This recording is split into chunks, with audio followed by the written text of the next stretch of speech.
Hello everyone, my name's Cliff and welcome back to my channel. This is Cliff's Dark Gems. Today I'm going to be giving a reading update of all the books that I've dealt with so far in the month of October. And that includes horror and all the books for Occult Detective October. Stay tuned.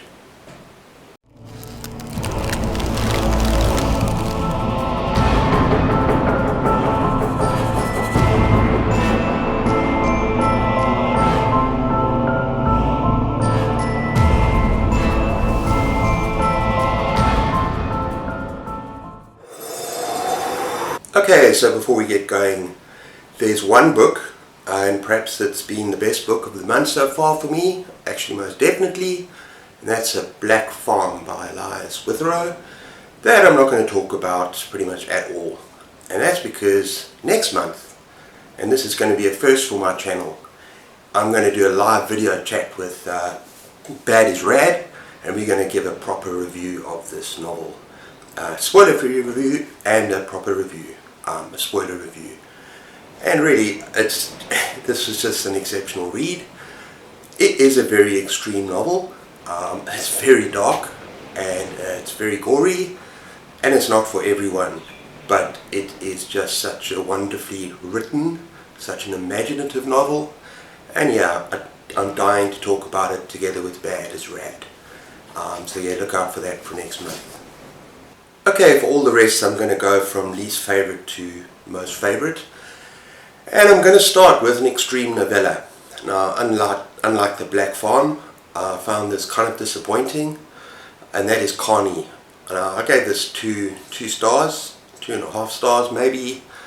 It's very short, very nasty little novella about these 4 students. I think they're older teenagers. And they go to this carnival, which is actually kind of a horror show described, sort of not really a carnival. There's all sorts of terrible, awful things that are happening there, with clowns that look like they're going to stab you, not make you laugh. And yeah, it's a very nasty place. And they get a little bit too inquisitive. And what happens is that they try to find out what's going on, particularly with this main attraction that's under this tent. So they sneak around the back to get a better look at what's happening, and they go where they shouldn't go. And next minute they're being carted off naked, sort of beaten up, drugged or whatever, and they don't know what's going to happen next. Now from then on the story just fell completely flat for me. There was no more Carney, no more carnival, no more clowns, and I'm not going to say anything else because I'm going to spoil it. Some of you might really enjoy it if you like that extreme content. But it wasn't for me. If I'm going to have nasty stuff happen, there needs to be at least a story, and the characters have to be likable in some way. And that's another thing. I had absolutely no care for these characters whatsoever, what happened to them. So yeah, this was a bit of a disappointment. I was hoping for more clowns, more strange carnival happenings that happened sort of right at the beginning, but then it was just like, I didn't care. Actually, the second half I just seriously did not care. The story went nowhere. And I know there's a follow-up, because the story just kind of finished, and apparently there's a sequel, but I don't have any interest in picking it up at all. So yeah, that's Carney, 2.5 stars. Okay, the next book, and this is probably an unpopular opinion, is The Great God Pan by Arthur Machen, or Machen I think. Now this is supposed to be an absolute classic example of weird fiction, weird horror, but I found it a little bit underwhelming. You start off with this mad scientist type who calls in a colleague or a friend because he's conducting an experiment on the human mind and how far we can go with the human mind. And he's conducting the experiment on a young girl. He picked this child up as a young kind of orphan, had nothing, so I took her under his wing, and now he's experimenting on her. Which just for me is just really bad, not alright at all. And the experiment goes wrong. Yes, she does kind of get a glimpse of this other side, the sort of other side of reality, gets a glimpse at the Great God Pan, and comes back completely mad, crazy, and I don't think she lives too long. And then what happens afterwards, you you cut between narration and characters, but you get this young girl later on in a small, like kind of almost like a woodlands area, a little village, and there's all sorts of madness and mayhem, and this girl is at the center of it, and then carries on, and there's murders, and there's a bit of chaos, and it becomes almost like a Sherlock Holmes thing. I don't know, I find the whole thing kind of confusing. There is a very good story in there somewhere, but I think the writing and the plotting, the narration, everything just wasn't for me. I did not enjoy it. I know that this author was a big influence on Lovecraft as well as Stephen King, and I can see a little bit of Lovecraft in the writing. In fact, I see a lot of Lovecraft in the writing, but whereas Lovecraft induces terror and awe and these kind of things, excuse the dog panting in the background, it's been a very hot day, very hot. I didn't feel that from this author and from this book, and that is unfortunate, because I know a lot of people really enjoy it, and also the ending was just, what? I'm not supposed to be scared at that, I'm supposed to be terrified. I did not enjoy the ending. It was anticlimactic, and maybe I'm kind of a more visual person in horror these days. Well, maybe not with Lovecraft, because I find him very scary. I want to be shown the monster. I want to see the monster. Whereas this horror was a lot more restrained. And yes, you need to use your imagination. But yeah, overall the book was a little bit of a letdown for me. Still some good parts. 3 out of 5. But yeah, not for me. Okay, another mediocre read for me was James Herbert's Haunted, where you got a paranormal investigator called David Ash. I believe it's David Ash, yes. And he goes to this supposedly haunted mansion or estate, sort of out in the middle of nowhere, where there are 3 children. The mother and father have died, and there's this auntie. 4 of them are kind of running the place, and they say that there are ghosts, or there is a ghost in the property. Now David Ash is a very interesting protagonist. It's kind of a little bit not so much fully likable. It's kind of a little bit all over the place, kind of an alcoholic, and he's also very skeptical.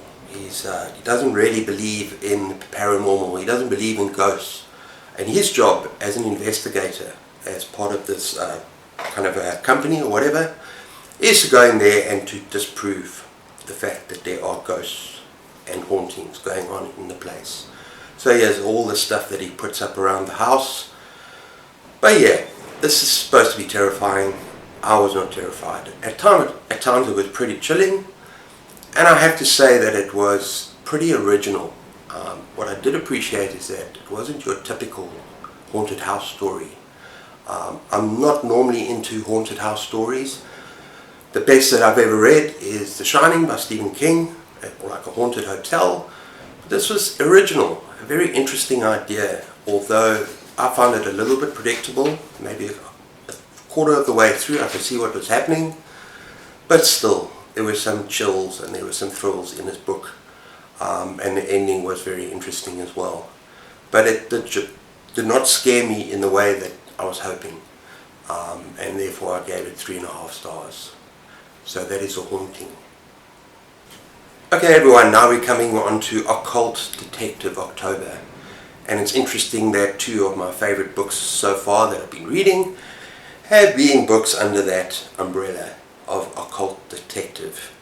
And the first one is The Devil Rides Out by Dennis Wheatley, and this was a very solid 4-star read for me.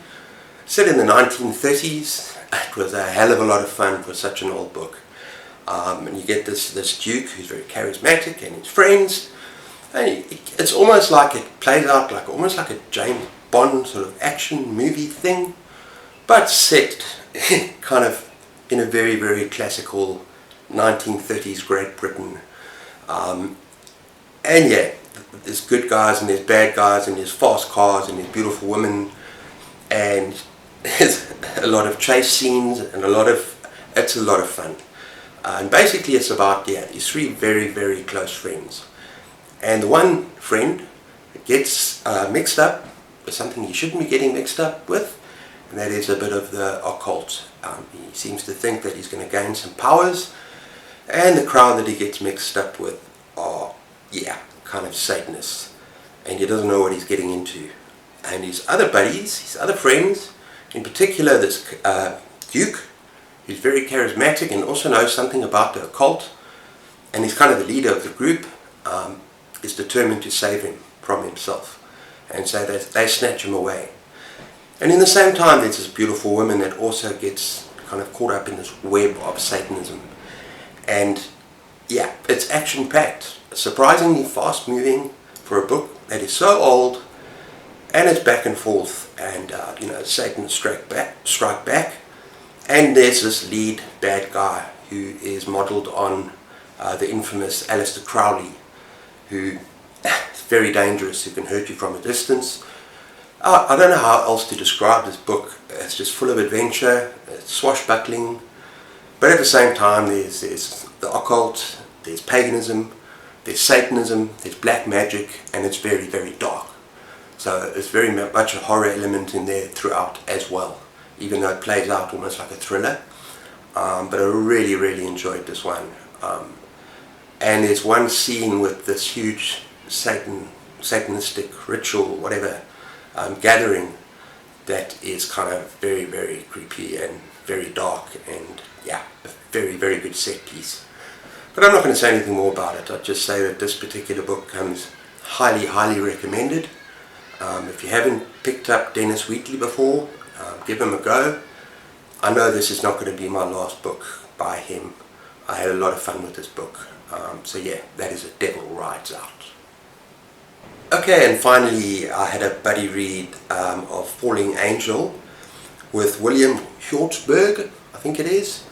And I had a lacquer buddy read with MJ over at Reading His Life over on a Discord. And yeah, this is an awesome book. It was just a little bit unfortunate for me that I'd already seen the movie Angel Heart with, I think it's Robert De Niro, and I can't remember the other actors. That was a phenomenal movie if you haven't seen that. I'll put them both up here, the book and the movie. But still, the book was fantastic. And it played out almost as the movie had played out. So the movie was very close in terms of following the book. That was unfortunate because I could see what was happening in advance. But it was still very, very well written. And you actually get more of a feel for the characters and the place, but we'll get to that in a minute. But it's basically about this New York PI detective, and his name is Harry Angel, and he goes on what seems to be like a routine missing persons case, and he's looking for someone by the name of Johnny Favorite, who's been missing since World War II.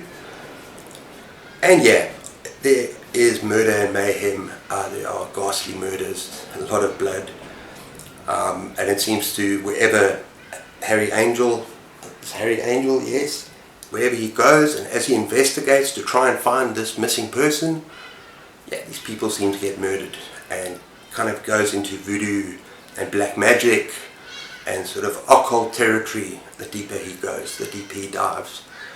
So yeah, it's really, really enjoyable. If you haven't seen the movie, I would recommend you read the book first if you haven't seen the movie, and then maybe check out the movie afterwards. MJ and I had a couple of concerns. The first one being that the book is very much set in New York. So it's almost like this modern feel, and there's a lot of voodoo in the story. And I know that in the movie, I actually looked it up, it is set in New Orleans, which seems to be a much more appropriate place for the book to take place, for the story to take place. And so yeah, it was just a little bit out of sync there. And my own personal gripe as well was the ending. Not going into any detail, but I was a little bit let down by the book's ending, because the movie was for me pretty spectacular, and there's a certain character, Louis Cypher, who is more prominent in the movie in places than in the book, and I wanted to know more about this character. I wanted a little bit of a deeper knowledge about what made him tick, and some of the scenes in the movie were just absolutely awesome in terms of introducing this character. So yeah, it's Falling Angel by William Hjortsberg. Okay, and finally, just to let you know what I'm busy with right now, and that is Stephen King, Bag of Bones. Coming close to halfway. At first it was a little bit of a drag, the first 100 pages or so, and then suddenly something clicked, and I'm really enjoying this now. It's such a great story, and it's become a bit of a page turner. I want to know what happens next. I'm not going to say anything about this book because I want to review it, but it is definitely at the moment one of Stephen King's better, maybe middle of the range, but I love Stephen King. And so yeah, I'll let you know all about it when I've finished with this. That is Bag of Bones. And then I've got another couple of really good books on my Kindle lined up. So it's looking good for this month. But yeah, I hope you enjoyed that. I hope you enjoy my content. If you do, please be sure to like and subscribe. Take care of yourselves, keep those pages turning, and cheers.